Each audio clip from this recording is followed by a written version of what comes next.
Thank you very much, Deputy Chairman, sir. I understand 24 speakers have contributed to this debate. It's a major step in reforming the insurance sector. There are 3 acts which are being amended so that there is an alignment and also the policyholders' interests and safeguards are kept top of our mind. So before I go into the specific step that we are taking, just want to recall that the Insurance Act of 1938 had seen several amendments before today. 12 times before 2015, I could say before 2014, the Act has been amended, but inclusive of the last amendment, if we look at the major milestones which are important for us to recall, I find in 1939 itself, early amendments were brought in just so that it is consistent. And several, year after year, 39, 40, 41, 46, 48 amendments had happened. And in the year 1950, reduction of agents' commission as a major milestone was brought through. Honourable Minister, just for a second. Honourable members, the discussion on the Sabka, Bima, Sabki, Raksha amendment of insurance laws Bill 2025 is underway. If the House agrees, we may sit beyond 6 p.m. up to the disposal of the bill. Do I have the leave of the House to extend the sitting beyond 6 p.m.? Okay. Honourable Minister. So, allowing FDI into insurance sector, sir, was even envisaged in 1999 when, for the first time, entry of private players in the insurance sector was allowed with FDI opened with a limit of 26%. Post that in 2015, we had the maximum foreign investment cap was raised to 49% from 26. So 1999 it went to 26, 2015 it went to 49, and in 2021 it touched 74%. Now we are coming up with FDI 100%. So similarly, the LIC Act gave several amendments, again 8 times before 2014 the LIC Act has been amended. In 1981, explicit powers were given to the central government to make rules regarding service conditions of all classes of LIC employees and agents. I would say that was one, and later in 2012, paid up equity capital of LIC was determined at 100 crores. But subsequently, LIC has gone for IPO, which is something which all of us know of. And since the regulator-related IRDA Act, sir, establishment happened in 1999, but with 2015 there was an amendment to align it with the Insurance Act, and also subsequently one more in 2019. So these 3 acts which we are trying to amend today have already seen amendments at different time periods. So since coming to power in 2014, our government has actually made significant changes in the insurance sector. Because if the country's development has to be achieved, we need greater insurance cover for our people, for our businesses, and also for our health, and also majorly for agriculture and so on. Keeping that in mind, in 2017, our government brought in the insurance ombudsman rules, and that was to provide a fast and cost-effective channel for resolving grievances of policyholders. Today, IRDAI has established an extensive framework for protection of policyholders. It mandates insurers to provide crucial information to policyholders at the time of policy issuance and setting stricter timelines for claim settlement. So the regulator is actually moving after consultation to giving greater protection to the policyholders. Sir, the government has also established the National Health Exchange to facilitate exchange of claims, health claim, and information thereof between the hospitals and the insurance companies. This way, the policyholder doesn't have to run from one pillar to another post, but if the health claim information is shared between the hospital and the insurance company, it resolves issues faster and in a seamless manner. So the settlement of claims has become a bit more simpler, although there's a lot more that one can do. Our government is also deeply committed, sir, to expansion of affordable insurance in rural areas for common man. And that is why you find several flagship schemes, particularly insurance schemes, which have been launched since 2014. Jeevan Jyoti Yojana, Suraksha Bima Yojana, Jan Arogya Yojana, and Krishi Bima Yojana are all in the interest of the common man who requires affordable premium to be covered under these schemes. So together the Jan Suraksha schemes, as I would like to call it, has provided a safety net with total enrollments. The Jeevan Jyoti Bima Yojana, Suraksha Bima Yojana, Jan Arogya Yojana, Krishi Bima Yojana together have enrollments over 81 crore people, all of whom need that cover. Okay, they have all been enrolled.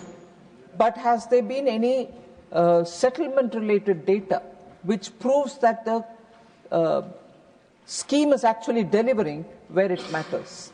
So these 81 crore enrollment has seen settled claims to the beneficiaries to the tune of 23,440 crores. So these poor people who have been given the cover with minimum premium taken from them, accident or life, have seen settlement of claims to the extent of 23,440 crores. Also, sir, the IRDAI or the regulator has also mandated launch of standard insurance products, no frills, basic product, that is, to ensure affordability to all sections of the society. These are actions already in place. And also through the regulation, the regulator has actually mandated rural and social sector obligations. And this obligation is across the board for all insurers, and they will have to therefore cover specified percentage of people belonging to the rural areas and underprivileged sections also. So these obligations are binding on all insurers and are being rigorously monitored by the regulator. Also, a very interesting initiative which the Honorable Prime Minister Modi had taken was to bring in more women as insurance policy agents. That is, they are called Bima Sabki. And it was launched by the Prime Minister in December 2024. Under this initiative, sir, I'm so happy to say this, close to 2.20 lakh women have been trained and deployed as insurance agents, earning a meaningful livelihood for themselves. They are increasingly contributing insurance coverage by taking insurance products to every household, especially reaching women in the households who are often left out of protection net of various insurance schemes. Another priority of the government, sir, has been to strengthen the public sector insurance companies so that they can meet the insurance needs of citizens effectively. Listing of LIC, GSE Re, that is reinsurance, and New India Assurance has been a step in this direction. So, capital to the tune of 17,450 crores has been infused in 3 other public sector general insurance companies to strengthen their capital base. As a result of these measures taken, LIC, GIC Reinsurance and Agricultural Insurance Company of India Limited, the AICIL, reported their highest ever profits last year, while other companies have also now started making a turnaround. They're becoming profitable step by step.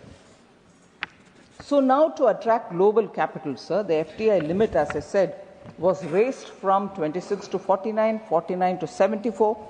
Foreign reinsurers were permitted to set up branches in India and thereby increasing the local reinsurance money which is available.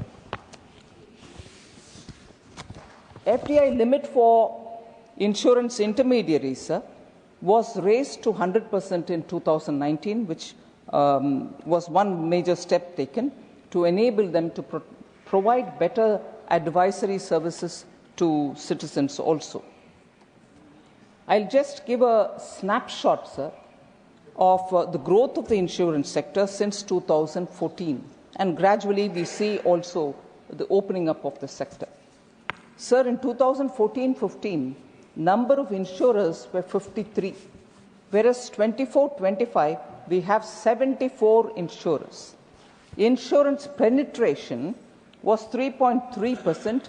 It is now close to 3.8%. Insurance density, which is defined as average insurance premium paid per person in a year, even that has increased. US dollars 55 when it was in 2014, US dollars 97 now in 24-25. Total insurance premium in lakh crore rupees, 4.15 lakh crores in 2014-15. Now it is 11.93 lakh crores. So actually, the insurance premium amounts showing or reflecting the fact that more people are getting covered is seen in these numbers. Assets under management, again in lakh crore rupees, it was 24.20 in 2014-15. Now it is 74.43. 3 times it has increased, asset under management. So opening up the market, opening up the insurance sector has actually helped in greater penetration. There's scope for more. The GST Council, which met in September, sir, 56th Council, had over the year looked at the demands which were coming for health insurance and the premium having to bear the GST. So there is now, after this 56th GST Council meeting, there is now zero rate for GST, which has been brought down from 18%. So earlier it was 18%, now it is zero on all individual life insurance policies and individual health insurance policies to make them more affordable to the common man. Then this nil GST on individual health and life insurance is a very big tax relief that directly reduces the costs of premiums of policyholders and encouraging more people to join in the insurance schemes. So there was a major initiative taken, Aapki Poonji Aapka Adhikar, your money, your right, which saw that many unclaimed deposits or shareholders' money or insurance policy money which was lying unclaimed, we took it upon ourselves to run a campaign across every district of the country. The last which I can say, 500 districts have been covered. We held camps since October 15th, the camps are being held, and many public representatives and district administrators have participated in this. The camps have been very, very useful for the people who are legitimate claimants who have not till now benefited, who didn't know how to go about claiming it, if they knew that there was a money which they can claim, and so on. The insurance regulator also, through the Bima Bharosa, has empowered citizens to trace their unclaimed policies or insurance claims which are lying without them claiming it. So even within the first 2 months, sir, of this campaign, we were able to distribute 2,000 crores to those people who till then didn't know where to go and claim.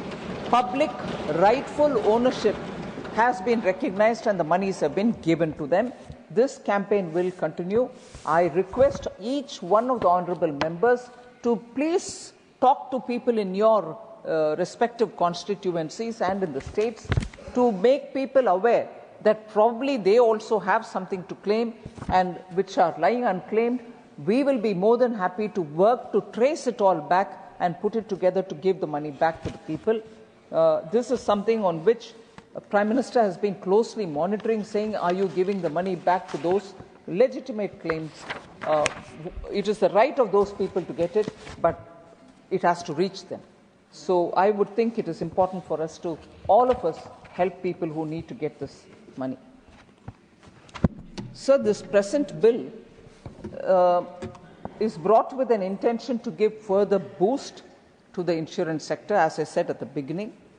One important thing which I think is critical for all of us to recognize is the provision to disgorge falsely claimed profits is now being given to the regulator, and the monies will also have to be given back to the people to whom it rightly belongs. Also, every time a penalty is levied on a company, those monies will go into the policyholders' education and protection fund so that greater awareness can be built. By this, the interest of the policyholders is also being kept in mind. The regulatory oversight of the insurance companies' affairs will help in orderly conduct of the business, and therefore this particular empowering, giving greater power to the regulator for these purposes are done with an intent to protect the policyholder. Also, when in this bill we are introducing one-time registration for insurance intermediaries, this would ensure uninterrupted services being provided to the citizens. It will promote ease of doing business for service providers and reduces regulatory delays and administrative compliance burden for intermediaries. So, sir, I'm just highlighting the features which are in this bill, and immediately after that I'll take up specific request for clarification by members or questions that they have asked. I'll come to that in a minute. Sir, our country needs further capital infusion into the insurance sector.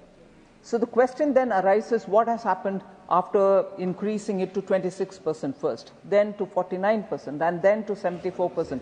Haven't they given you the expected result? Yes, they have given. And they are also giving that story which is opening up that there is need for more. And therefore, we have to increase the cap.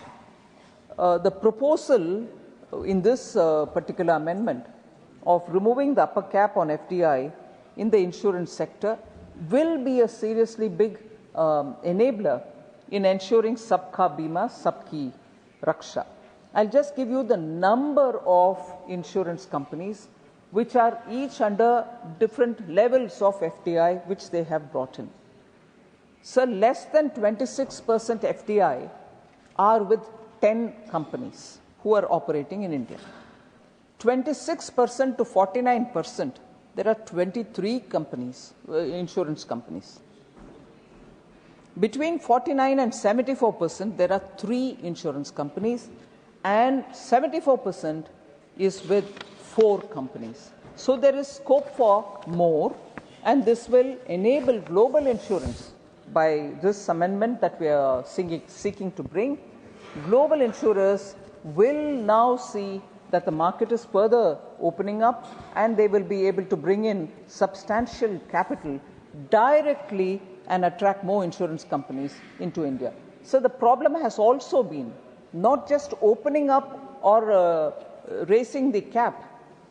Many companies do not find partners in India who are willing to, join with them and do because of various reasons. So even though there are interest shown, money to come in, technology to come in, better products to be brought in into the country, sometimes those don't come because there are not enough joint venture partners which they can search and get into action. So now with this, they will be able to come, abide by Indian laws and set up their own business even if they are unable to get a partner. So what does this do to the policyholder or to customers who want to, consumers who want to go into the insurance market or who want to have them covered, who want their businesses covered? What it does is, sir, greater competition. Naturally, the premiums will have to come down. The classic example we also see, not comparing apples with apples, but solar energy, sir, at one point in time in India used to be per unit 14 rupees 50 paise, 14 rupees 75 paise. Today it's come down to 2. Greater the competition, better the benefit for the policyholder or a new person who wants to take an insurance. The rate of the premiums come down when there is good competition in the market. So these are reasons why we want to have greater FDI participation.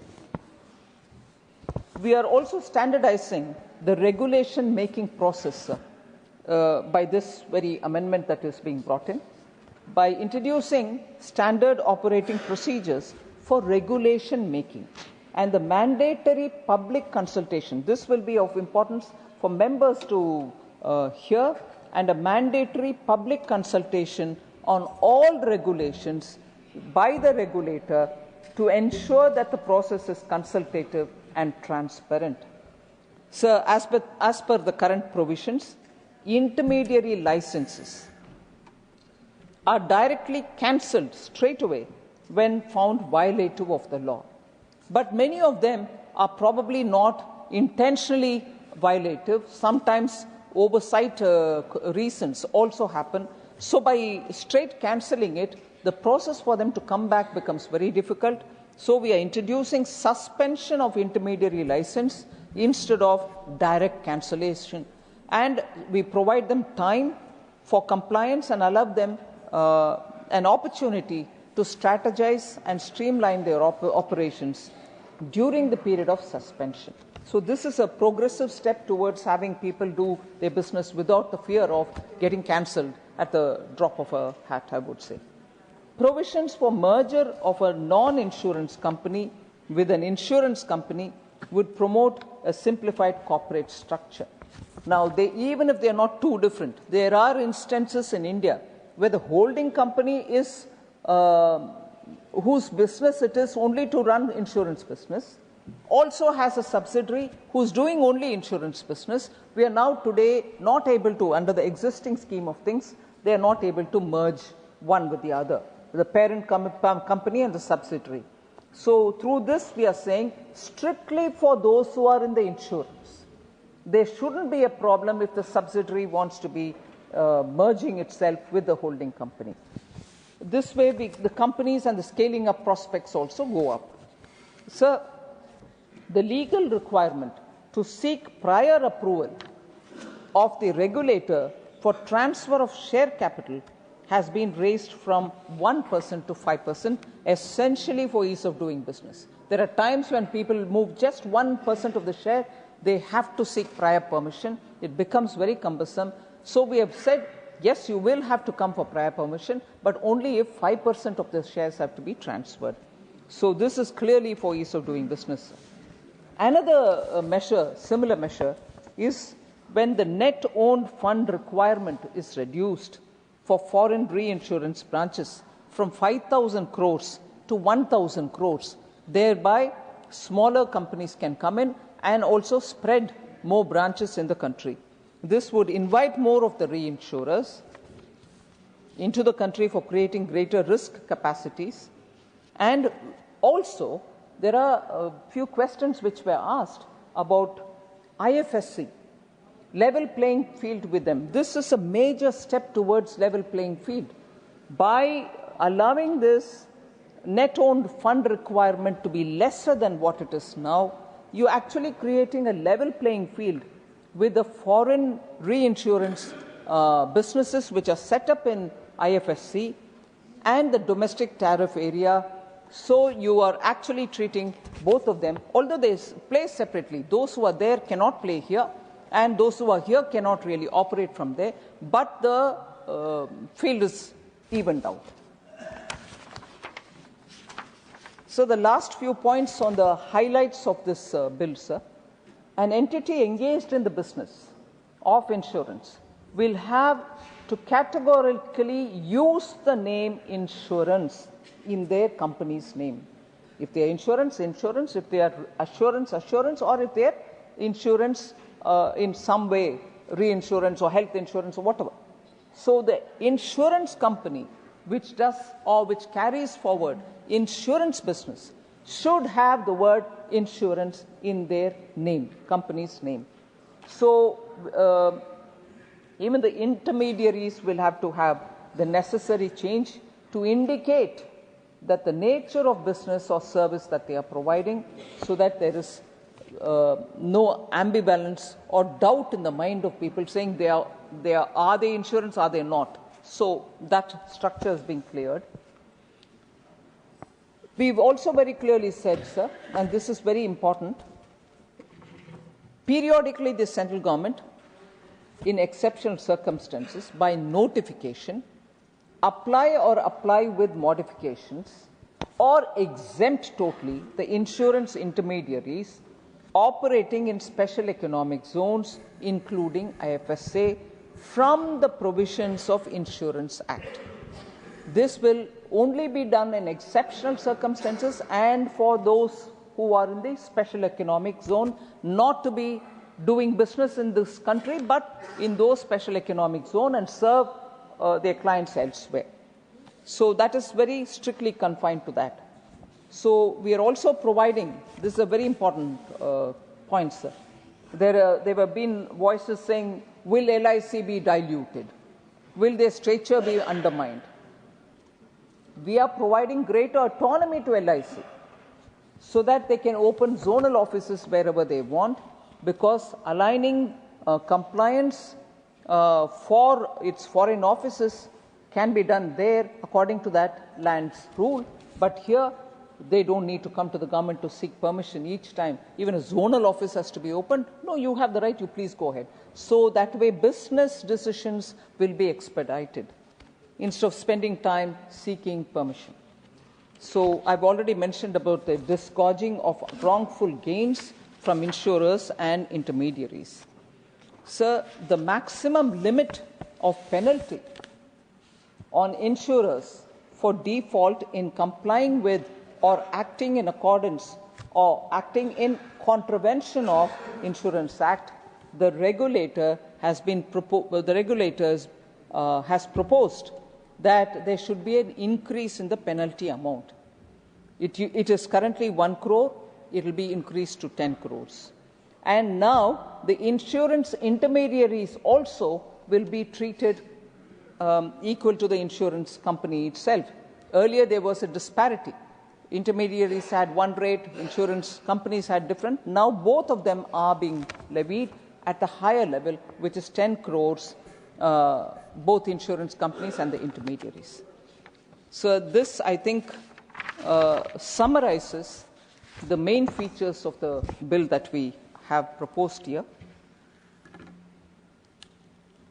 Members have asked a few questions.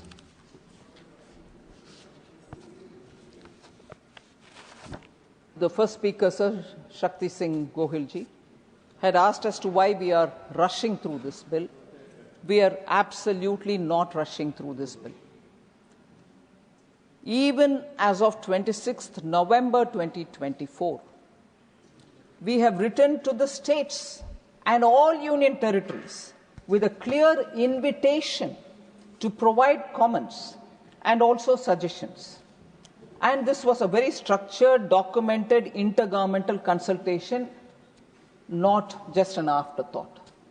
And overall consultation, even with the public, the general stakeholders, insurers, regulators, industry bodies, general public, have all been happening almost now for 2 years. In fact, in our website, we've had 13,000 inputs coming from ordinary people people who are interested in the insurance sector have all sent their inputs. So there has not been a rush at all. This has gone through the process, and in fact, I would think we should have come in earlier. With this kind of a timeline, I would have personally preferred if we had come a bit earlier rather than now. So then,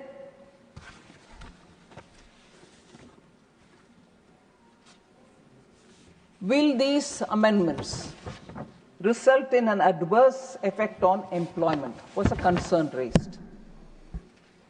I want to highlight the fact, sir, that opening up of the sector will only attract new insurers to come, new intermediaries to come, and also allied service providers will also come into the market, therefore widening the insurance ecosystem, creating net employment, new employment.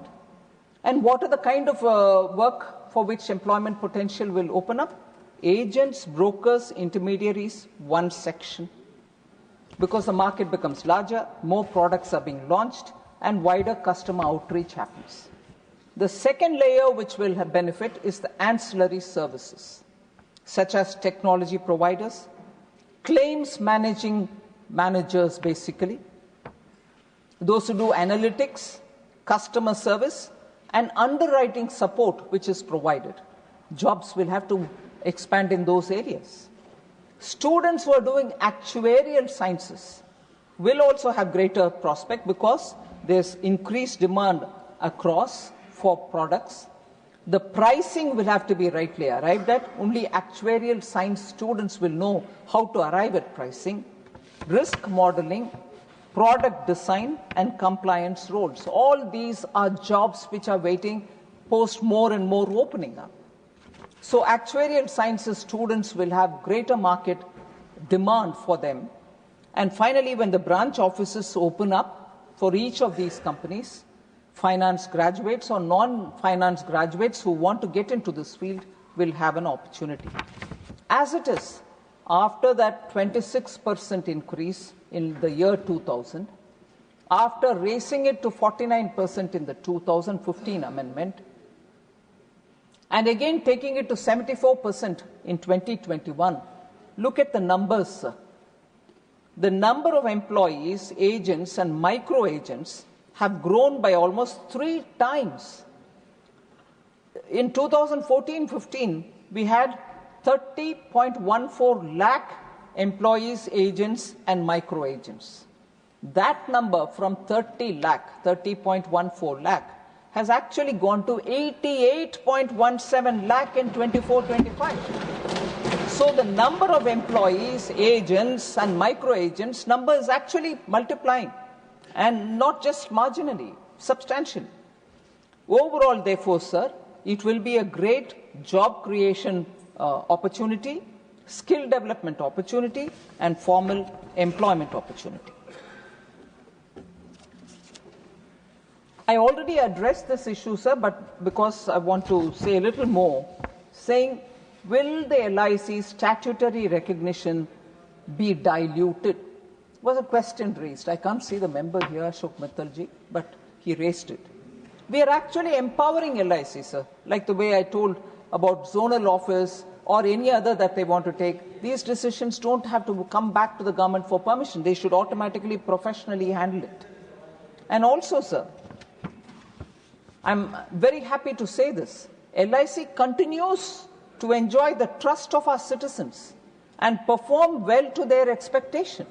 That is why it is important to recognize that even for LIC, a good competition is only going to make them even more professional and accessible for our policyholders. LIC's own total asset under management has increased by 6.45%. And it stands at 54.52 lakh crores as of 24-25. Is this possible if we are trying to undermine them, sir? Till now, have we undermined them? Not at all. The solvency margin of LIC has improved to 2.11 from 1.98. And this within 1 year between 2023-24 and to the current 24-25. LIC also registered a growth in its net value of new businesses, which stands at 10,011 crores compared to 9,583 crores in the previous year. So I can give more data to prove that LIC's valuation and LIC's statutory strength that it has is still intact, and in fact it is flourishing.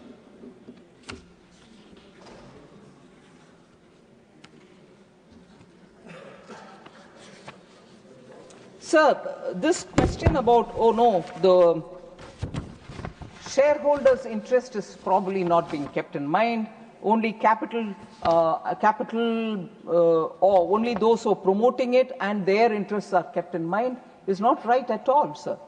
Because policyholders' benefits are the ones which we are keeping in mind. When I spoke about the funds which are raised as a result of penalties which are being imposed on wrongdoers, is actually going towards protection of the policyholders. So that is not right. And more the participants in the market, the cost of the premium is going to come down, and it's going to be making the policy affordable for everybody. The Policyholders Education and Protection Fund is actually going to build greater awareness. And the disgorgement, which is something which I told you about for unlawful gains, are all being given to the IRDA, so they will be able to take that fund out of people who have gained it wrongly. So I think I've already answered this question about which Honourable Member Kanimuri raised about, is there parity between IFSC and domestic players? Yes. First of all, market participants and companies who operate in IFSC are not allowed to operate in the domestic area. That's first one thing. So the exemptions that you may offer to the IFSC will not affect the domestic players. It is completely confined only to them. So that doubt need not be there. So then finally, I think I've answered most of these questions which have been put. I want to just highlight the facts. Repatriation of profits. I want to tell the members, the regulator has prescribed that all insurance companies will have to maintain a minimum solvency ratio of 1.5, which means the assets should be 1.5 times of the liabilities. So the companies will have to keep that. So it's not as if they are making the insurance here and taking away the profit and running away. That is the solvency ratio minimum that they have to hold. Also, the companies will have to make provisions for all. There are two categories, sir, which is very important for us to understand. The first category is incurred but not reported category. The second category is incurred but not enough reported liabilities. So that's the category. So it is important for them to keep money even for that. Somebody made a claim but actually not made the total claim, and they may come back later. Do they have the money for it? Therefore, in order to make sure that in the eventuality of a claim coming a bit later also, they would have made a provision. The regulator has made the companies provide for incurred but not reported class of claims, and incurred but not enough reported class of claims also. So every liability will either get covered in this or that, for which provisioning is compulsorily being made because of the regulator.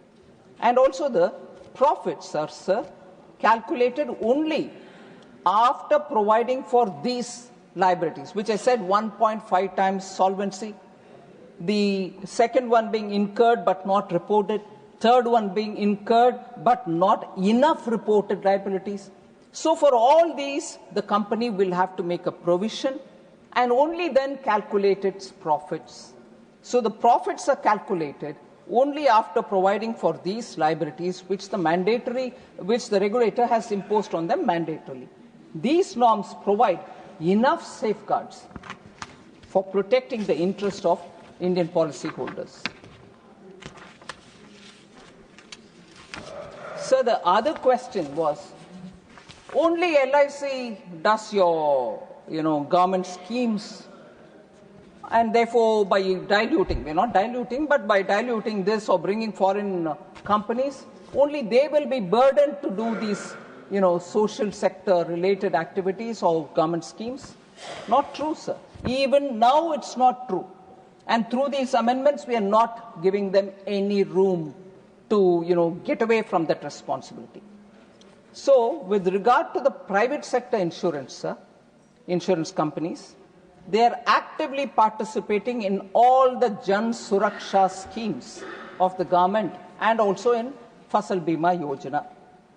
PM Fasal Bima Yojana is being implemented by 13 private insurers and 5 public sector companies. Even now they are doing it. More than 15 private insurers are participating in Jeevan Jyoti Bima Yojana and Suraksha Bima Yojana. They are private companies already and they are doing the government schemes. Private sector insurers have cumulatively enrolled more than 20 crore persons under these 2 schemes. The government Jeevan Jyoti Bima Yojana and Suraksha Bima Yojana, private insurers have brought in 20 crore persons. So by opening it up for foreign direct investments, the mandatory requirement that they have to participate in the government schemes is not going to be relaxed. Next, sir, the capital insurance and public sector general insurance companies help them to recover from losses but not made them competitive. Absolutely wrong. The losses of the public sector general insurance companies were mainly due to increased health insurance claims during the COVID pandemic. The capital infusion actually helped them to recover from this shock. Along with capital infusion, sir, key performance indicators based on monitoring of these companies was also started by the government, and it was started around 2022. Series of measures have been taken which help them to improve even their performance. So it was not infusion to make up for their loss. It is infusion to build their business and strengthen them. So as a result of these, the performance of all these companies has started improving and their losses have come down. In fact, 2 of the 3 companies in which capital was infused have already turned profitable. That couldn't have otherwise happened.